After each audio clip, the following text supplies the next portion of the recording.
The annual charity gala at the headquarters of Ardent Global glittered like a display case of power. Crystal chandeliers shimmered above marble floors polished to a mirror shine. A live quartet played near the grand staircase while executives clinked glasses of imported champagne and discussed mergers as casually as weekend plans. At the center of it all stood CEO Victoria Hale, elegant, poised, and intimidating. Her silver gown caught the light each time she moved, and conversations seemed to orbit around her. She thrived on control, on admiration, on the quiet fear she inspired. Success, she declared from the stage, microphone in hand, belongs to those strong enough to seize it. Applause filled the hall. Near the back wall, unnoticed by most, Daniel Reyes collected empty glasses onto a black tray. His uniform was neat but faded from years of wear. He moved carefully through clusters of guests, avoiding shoulders and flowing dresses, his eyes focused but distant, as if he were somewhere else entirely. Victoria stepped down from the stage, energized by the praise. She scanned the room, her gaze sharpening when it landed on Daniel. He had accidentally brushed against one of her investors while maneuvering around a crowded table. The investor frowned. "Watch it." Daniel immediately apologized. Victoria's lips curved into a thin smile. She walked toward him deliberately, heels clicking against marble. Conversations quieted as people sensed entertainment approaching. "And what's your name?" she asked, though her tone suggested she didn't truly care. "Daniel, ma'am." "Daniel," she repeated, tasting the word as if testing its value. "Tell me, Daniel, do you enjoy working at Ardent Global?" He met her eyes respectfully. "It's honest work." A few guests smirked. Victoria tilted her head. "Honest work," she echoed. "Is that what you call it when you mop floors while others run companies?" The laughter this time was louder. Daniel remained still, hands steady on the tray. "Every job keeps the building standing," he replied quietly. Something about his calmness irritated her. "You know," she said loudly enough for nearby guests to hear, "I just announced our sponsorship of the City Tennis Championship. Perhaps you'll attend." "Or is tennis too refined?" A circle formed. Phones subtly lifted. "I used to play," Daniel answered. Victoria's eyebrow lifted. "You?" She laughed lightly. "Let's make this interesting." She stepped closer, her voice carrying across the hall. "Beat me in tennis tomorrow on our rooftop court, and I'll marry you." Gasps rippled through the crowd. Someone whispered, "She's joking." Someone else whispered, "She's not." Victoria's smile sharpened. "But if you lose, you admit, publicly, that some people are born to lead, and others are born to clean." Silence fell like a curtain. Daniel set the tray down slowly. He looked around the room, at the executives, the investors, the employees pretending not to stare. For a split second, something flickered behind his calm expression. Not anger, not shame, memory. When he spoke, his voice was steady. "If I win," he said, "you'll apologize. Not just to me, to everyone you've ever underestimated." The air felt heavy. Victoria studied him, expecting hesitation, fear, retreat. She found none. "Deal," she replied, extending her hand. He shook it. Her grip was firm. His was firmer. The quartet had stopped playing. The room held its breath. As Daniel picked up his tray and walked away, a young intern whispered, "Does he even know who she is?" Another guest muttered, "He's about to learn." But Daniel already knew something they didn't. High above them, the rooftop court sat under the night sky, quiet, waiting. And for the first time that evening, Victoria felt something unfamiliar brush against her confidence. Anticipation. The rooftop court of Ardent Global had never drawn such a crowd. Usually reserved for executive recreation and carefully curated social media photos, it now felt like a televised arena. Folding chairs lined the perimeter. A temporary scoreboard had been wheeled in. Even local reporters had arrived, tipped off by someone eager to witness humiliation or glory. The city skyline shimmered in the afternoon sun. A light breeze swept across the court, tugging at suit jackets and silk scarves. Executives stood in clusters, whispering predictions. Most of them were smiling. Victoria Hale emerged first, dressed in a pristine white designer tennis outfit, visor perfectly angled. She looked every bit the champion she had once claimed to be at university tournaments. She stretched deliberately near the net, making sure cameras caught her confidence. "Hope he shows up," she murmured to her assistant. I'd hate to win by default. Moments later, Daniel stepped onto the court. No entourage, no theatrics, just borrowed athletic clothes, slightly loose at the shoulders, and a quiet focus in his eyes. He carried an older racket, well-maintained but clearly not new. A few people chuckled at the contrast between them.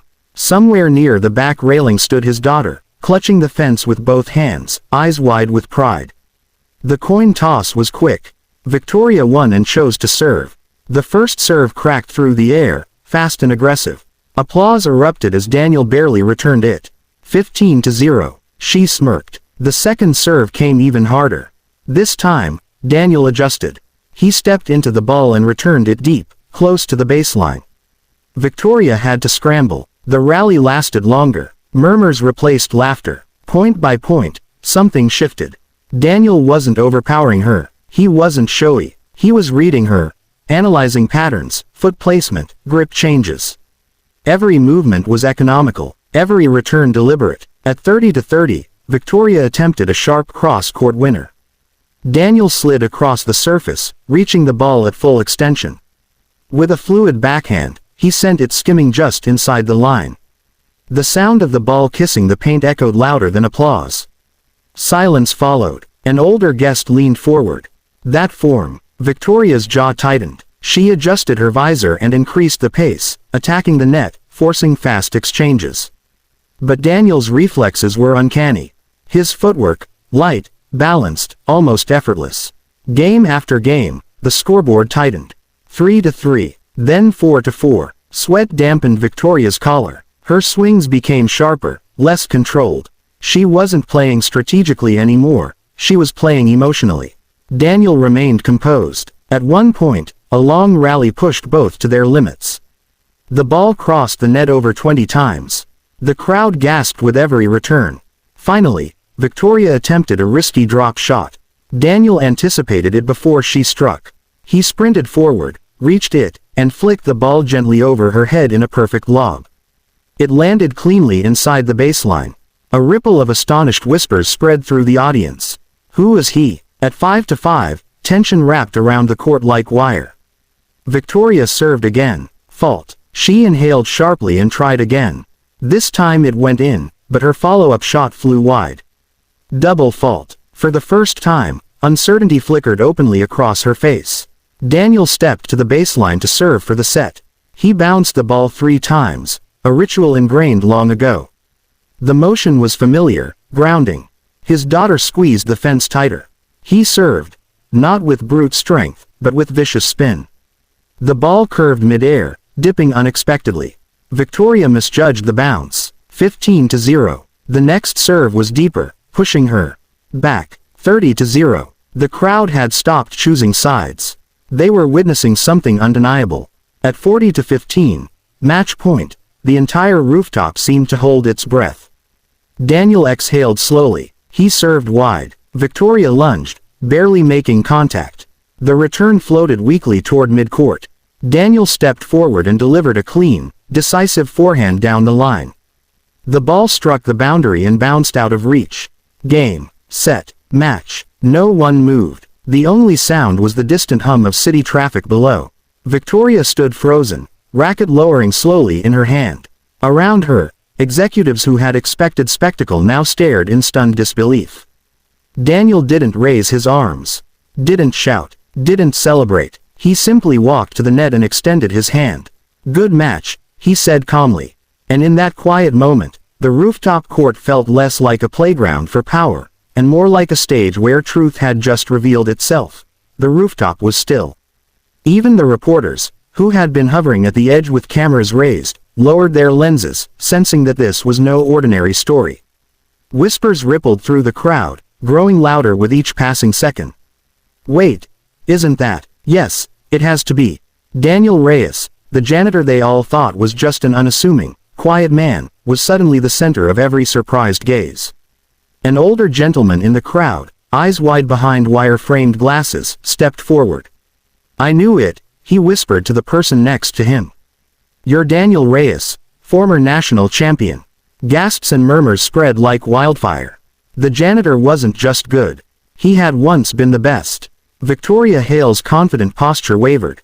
Her perfectly rehearsed smirk faltered, replaced with a flicker of uncertainty. Why are you working here?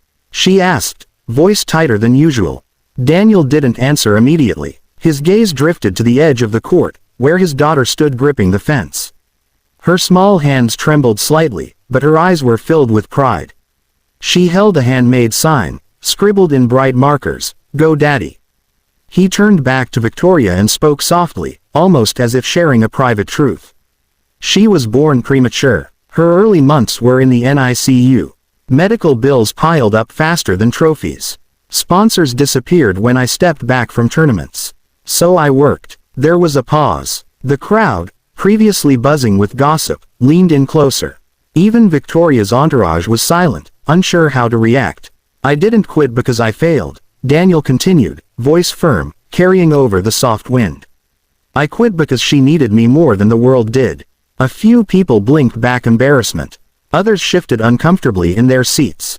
Suddenly, the mockery of the night before felt shallow and cruel. Then Daniel did something unexpected. From a worn duffel bag slung over his shoulder, he pulled out a tennis racket, the leather grips aged but meticulously cared for. The frame was scuffed, a testament to countless hours of practice and competition. Around the handle were faded signatures. Teammates, coaches, even Victoria's own father, who had once been Daniel's mentor. Victoria's eyes widened. Recognition sparked in her mind.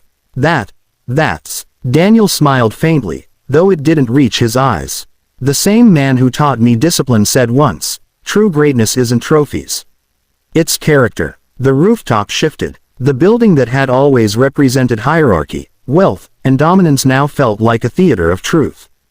Every glassy-eyed executive and reporter realized that the quiet janitor before them was someone who had once commanded national attention, and had chosen family over fame. Daniel glanced at his daughter. She's my reason for standing here.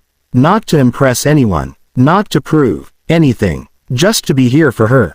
The crowd, still silent, slowly absorbed it. Victoria looked at Daniel again, her carefully constructed world of superiority and control suddenly fragile. The mocking words, the challenge, the expectation that she would dominate, all seemed empty now. And for the first time that evening, Daniel Reyes wasn't just a janitor. He was a champion in every sense of the word, not just on the court, but in life. The secret had been revealed, and with it, a truth far more powerful than arrogance or ridicule. Some victories aren't measured in points, but in choices and courage. The rooftop, once a stage for mockery and spectacle, now felt sacred. The city skyline glimmered under the afternoon sun, but all eyes were fixed on two people at the center of the court, Victoria Hale and Daniel Reyes. The air was thick, not with tension, but with an almost reverent quiet. Victoria's hands gripped her tennis racket, but it was no longer a weapon or a symbol of dominance. It was a barrier she could no longer hide behind.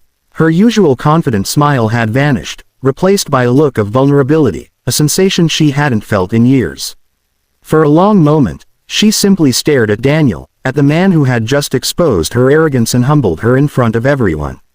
Then she spoke, voice softer than anyone had ever heard from her. For years, she began, words deliberate, measured, I believed that success meant power. That leadership meant always being right. That if I could dominate others, I could prove my worth. She glanced around the crowd. I was wrong. Dead wrong. Heads nodded subtly in the audience. Some executives looked ashamed, some inspired. Victoria turned back to Daniel. I apologize. To you, Daniel. For underestimating you. For mocking you. For assuming I knew the measure of a person before seeing their heart.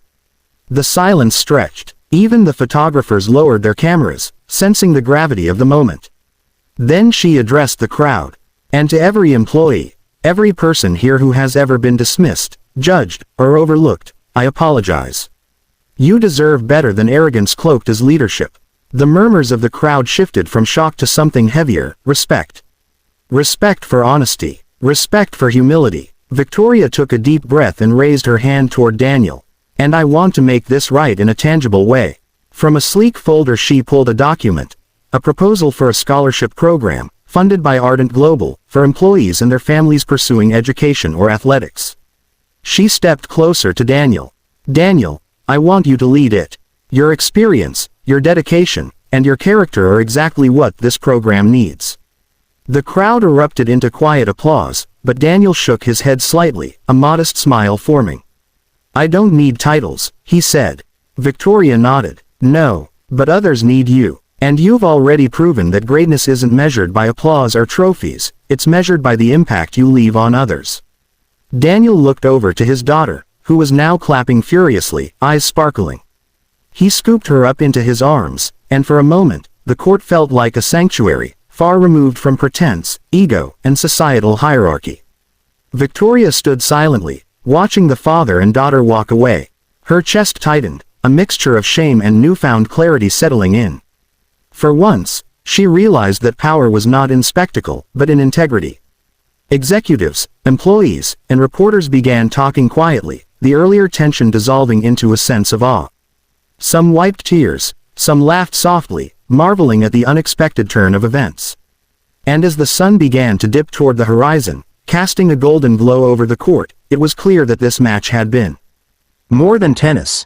It had been a lesson, in humility, in courage, and in the quiet strength of character. Victoria Hale lowered her gaze, the weight of the day settling over her. Somewhere above the city skyline, the rooftop court had transformed.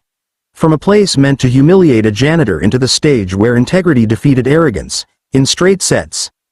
Daniel held his daughter's hand as they descended the stairs, leaving the rooftop and the stunned crowd behind. And though no one said it aloud, everyone knew this was a moment they would remember, the day a janitor reminded a CEO and the world what true greatness really looked like.